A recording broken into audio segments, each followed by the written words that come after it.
नमस्कार और स्वागत है। आज हम नील डैगर की किताब द चैट जीपीटी मिलियनेयर के पन्ने पलटने जा रहे हैं। और देखिए, ये सिर्फ एक और जल्दी अमीर कैसे बने वाली किताब नहीं है।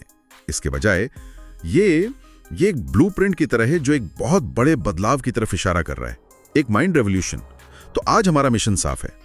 हम ये समझने की कोशिश करेंगे कि कैसे कोई भी, मतलब जिसके पास बहुत ज्यादा संसाधन नहीं है, सिर्फ अपनी जिज्ञासा, कुछ स्किल्स और एक एआई असिस्टेंट की मदद से इस शोर शराबे वाली डिजिटल दुनिया में अपनी एक अलग जगह बना सकता है। और ये समझना बहुत जरूरी हो गया है क्योंकि ये किताब ना एक बहुत बड़ी सच्चाई को सामने रखती है। पैसा कमाने, करियर बनाने और यहाँ तक कि सोचने के पुराने नियम अब टूट रहे हैं। लेखक कहते हैं कि हम अब द एरा ऑफ पॉसिबिलिटीज यानी संभावनाओं के युग में है।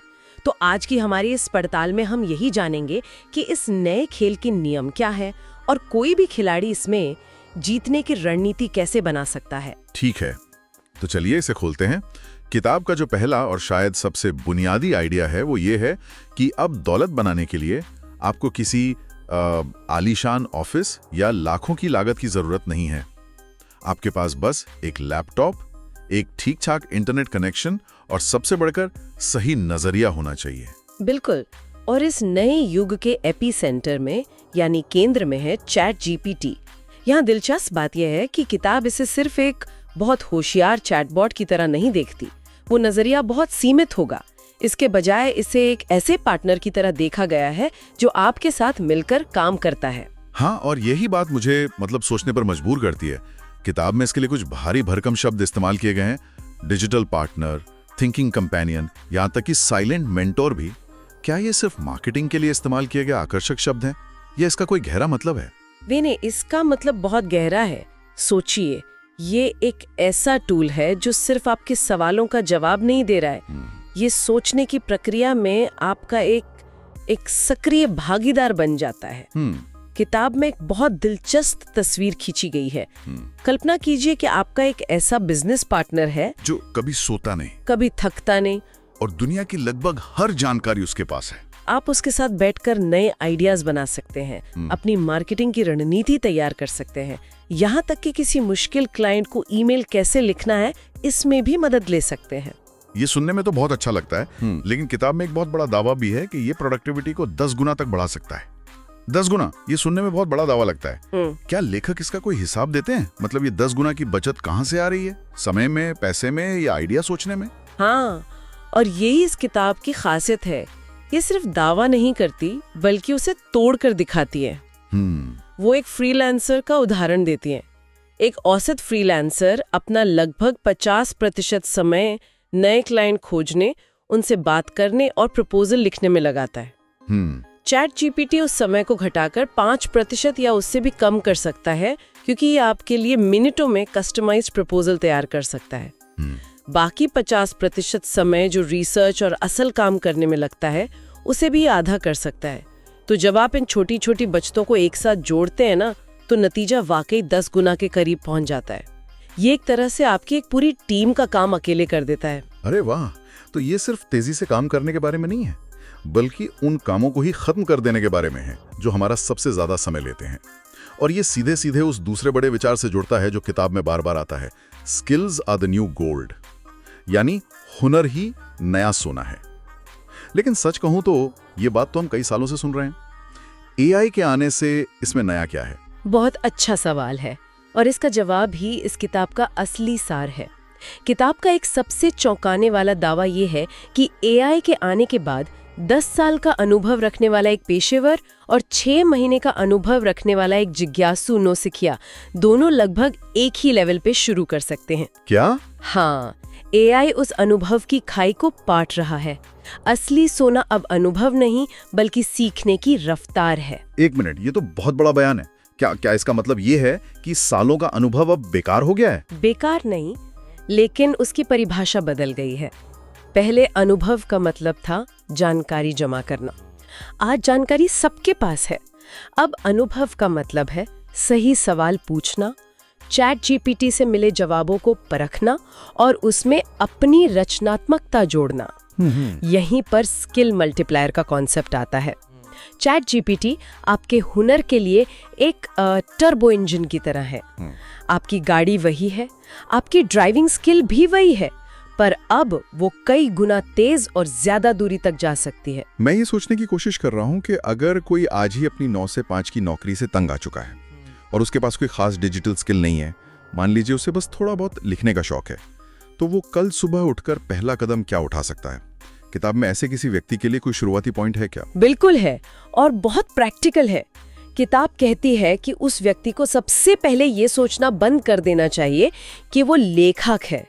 उसे ये सोचना चाहिए कि वो समस्याओं का समाधान करने वाला है। अच्छा। मान लीजिए उसे फिटनेस में रुचि है। वो चैट जीपीटी के पास जाकर ये नहीं पूछेगा कि मेरे लिए एक ब्लॉग पोस्ट लिखो। वो पूछेगा, मैं 40 साल से ज्यादा उम्र की महिलाओं के लिए एक फिटनेस ब्लॉग शुरू करना चाहती हूँ जो वजन कम करने पर नहीं बल्कि एनर्जी बढ़ाने पर फोकस करे। मुझे 10 ऐसे ब्लॉग टॉपिक्स बताओ जो इस ऑडियंस को पसंद आएंगे और जिनके लिए लोग गूगल पर सर्च करते हैं। वाह! देखिए, सवाल बदलते ही खेल बदल गया। अब एआई सिर्फ लिख नहीं रहा, वो आपका रिसर्च पार्टनर बन गया है। फिर वो उन्हीं टॉपिक्स पर ड्राफ्ट बनवा सकता है, सोशल मीडिया पोस्ट बनवा सकता है, और देखते ही देखते एक औसत लेखक एक पूरी कंटेंट एजेंसी का काम अकेले कर सकता है। ये स्किल्स को मल्टीप्लाई करने की बात तो बहुत अच्छी है, लेकिन मुझे लगता है कि सबसे बड़ा सवाल ये है कि अगर किसी के पास दुनिया का सबसे अच्छा टूल भी हो पर उसे इस्तेमाल करने का नजरिया ही सही ना हो तो क्या होगा? और शायद यहीं पर किताब का सबसे जरूरी हिस्सा आता है, मानसिकता का। किताब बार बार कहती है कि असली अमीरी पैसे से नहीं, माइंडसेट से शुरू होती है। सही पकड़ा आपने, क्योंकि टेक्नोलॉजी तो हर कुछ महीनों में बदल जाएगी, लेकिन मानसिकता सालों तक साथ रहती है। किताब में इसे एम्प्लॉई माइंडसेट से एंटरप्रेन्योर माइंडसेट में बदलने की यात्रा कहा गया है, और यही असली गेम चेंजर है। लेकिन एक मिनट, कर्मचारी मानसिकता से उद्यमी मानसिकता में बदलना, ये सुनने में जितना आसान लगता है उतना है नहीं। लाखों लोग सालों तक कोशिश करते हैं और नहीं कर पाते। क्या ये किताब वाकई कोई ऐसा प्रैक्टिकल रास्ता बताती है, या ये सिर्फ एक और मोटिवेशनल बात है कि बड़ा सोचो? ये सिर्फ मोटिवेशनल बात नहीं है, और इसीलिए ये किताब अलग है। ये मानती है कि ये मुश्किल है। एक कर्मचारी मानसिकता वाला व्यक्ति सुरक्षा चाहता है, उसे काम बताए जाने का इंतजार रहता है और वो गलतियों से डरता है। वहीं एक उद्यमी की मानसिकता वाला व्यक्ति अवसरों को देखता है, वो खुद से काम शुरू करता है और वो गलतियों को सीखने की कीमत मानता है। किताब इसके लिए 3 मुख्य बातें बताती है। पहली, हार को स्वीकार करना सीखो। आपका पहला आइडिया शायद फेल होगा, दूसरा भी, लेकिन हर हार आपको कुछ सिखाएगी। दूसरा, अपने अंदर के डर और शक को हराना।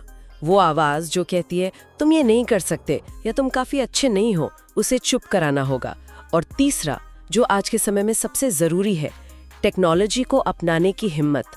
जो बदलाव से डरकर मुंह फेर लेगा वो पीछे छूट जाएगा। तो ये जो एंटरप्रेन्योर माइंडसेट की बात हो रही है, ये सीधे सीधे उस डिजिटल पार्टनर वाले आइडिया से जुड़ती है ना? अगर आप एआई को सिर्फ एक टूल की तरह देखेंगे तो आप एक कर्मचारी ही रहेंगे जो टूल का इस्तेमाल कर रहे हैं। लेकिन अगर आप उसे एक पार्टनर की तरह देखते हैं जिसके साथ मिलकर आप कुछ नया बना रहे हैं, तभी आप एक उद्यमी की तरह सोच रहे हैं। बिल्कुल सही कनेक्शन है। कर्मचारी मानसिकता वाला व्यक्ति चैट जीपीटी से पूछेगा मेरा काम कर दो। उद्यमी मानसिकता वाला व्यक्ति पूछेगा चलो मिलकर एक नया काम बनाते हैं। ये सवाल का फर्क ही सब कुछ है। मुझे याद है जब मैंने पहली बार चैट जीपीटी से एक मुश्किल ईमेल का ड्राफ्ट बनवाया था, तो 5 सेकंड में जो नतीजा आया उसे देखकर मुझे थोड़ी हैरानी और थोड़ा डर भी लगा। अच्छा। हैरानी इसलिए कि ये कितना अच्छा था और डर इसलिए कि ये काम मैं घंटों में करती थी। उस पल मुझे समझ आया कि दुनिया सच में बदल रही है और अब या तो मैं इसे अपना सकती हूँ या इससे डर सकती हूँ। तो अगर हम इन सभी विचारों को एक साथ जोड़ दें, ये नया डिजिटल युग, स्किल्स को मल्टीप्लाई करने की क्षमता और सही मानसिकता, तो भविष्य कैसा दिखता है? किताब इसके लिए एक समीकरण देती है, AI + ह्यूमन = फ्यूचर फ्रीडम। ये सुनने में बहुत आकर्षक लगता है, पर इस आजादी का असली मतलब क्या है? क्या ये सिर्फ पैसे की आजादी है? ये उससे कहीं ज्यादा है। अगर हम इसे बड़े चित्र में देखें तो ये कई तरह की आजादी की बात है। पहली है आर्थिक आजादी, जो जाहिर है। दूसरी है समय की आजादी, उन कामों से मुक्ति जो आपका समय खा जाते हैं लेकिन आपको कोई खुशी नहीं देते हैं।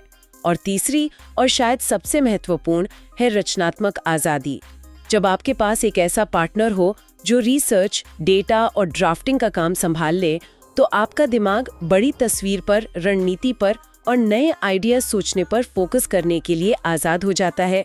ये इंसान बनाम मशीन की लड़ाई नहीं है, बल्कि इंसान और मशीन की साझेदारी है, जिससे कुछ ऐसा बन सकता है जो दोनों अकेले कभी नहीं बना सकते थे। पर डर तो असली है ना। लोग अपनी नौकरियां खोने से डरते हैं। हर तरफ यही चर्चा है कि एआई आएगा और लाखों नौकरियां खत्म कर देगा। इस डर को किताब कैसे संबोधित करती है? किताब इस डर को नकारती नहीं है, बल्कि उसे एक नई दिशा देती है। संदेश बहुत साफ है। चैट जीपीटी जैसे टूल्स हमारी क्षमताओं को कम नहीं कर रहे, बल्कि हमें हमारे समय, हमारे काम और हमारी रचनात्मकता पर पहले से कहीं ज्यादा नियंत्रण दे रहे हैं। हाँ, कुछ नौकरियां जिनका काम सिर्फ जानकारी को एक जगह से दूसरी जगह ले जाना था, वो खतरे में है, लेकिन नई तरह की नौकरियां पैदा हो रही हैं। भविष्य का सबसे बड़ा स्किल होगा एआई मैनेजर बनना, यानी एआई को सही निर्देश देना, उसके काम को बेहतर बनाना और उसे सही दिशा में इस्तेमाल करना। जो लोग एआई को अपनी कमजोरी नहीं बल्कि अपनी ताकत बना लेंगे, आने वाला समय उन्हीं का होगा। ये हमें दोहराए जाने वाले कामों से मुक्त करता है, ताकि हम उन चीजों पर ध्यान केंद्रित कर सकें जो सिर्फ इंसान कर सकते हैं: सोचना, रणनीति बनाना और नए संबंध बनाना। तो अगर हम द चैट जीपीटी मिलियनेयर का सार निकालें तो वो यही है कि पैसा, आज़ादी और सफलता अब सिर्फ बड़े शहरों में रहने वाले या बड़ी डिग्री वाले लोगों के लिए नहीं है। सही माइंडसेट, सीखने की इच्छा और सही टेक्नोलॉजी के साथ ये एक संभावना बन सकती है जिसे कोई भी हकीकत में बदल सकता है। बिल्कुल, और ये चर्चा हमें दिखाती है कि ये सिर्फ एक नए टूल या सॉफ्टवेयर के बारे में नहीं है। ये काम करने, सोचने और दुनिया में मूल्य बनाने के तरीके में एक बुनियादी बदलाव के बारे में है। ये एक ऐसा अवसर है जिसे हर कोई पकड़ सकता है, चाहे उसकी पृष्ठभूमि कुछ भी हो। ये खेल को बराबर करने वाला एक बहुत बड़ा मौका है। जाते जाते एक विचार सबके लिए छोड़ जाते हैं। अगर ये टेक्नोलॉजी हमें पैसा, अवसर और आज़ादी हासिल करने की इतनी बड़ी शक्ति देती है, तो सोचने वाली बात यह है कि इस नई शक्ति के साथ कौन सी नई जिम्मेदारियां आती हैं। इस पर विचार जरूर करिएगा। अगर आपको ये वीडियो पसंद आया हो तो इसे लाइक कीजिए, शेयर कीजिए और सब्सक्राइब करना ना भूलिए, क्योंकि हम हर हफ्ते लाते हैं ऐसी किताबों की समरी जो आपकी सोच और जिंदगी दोनों बदल सकते हैं।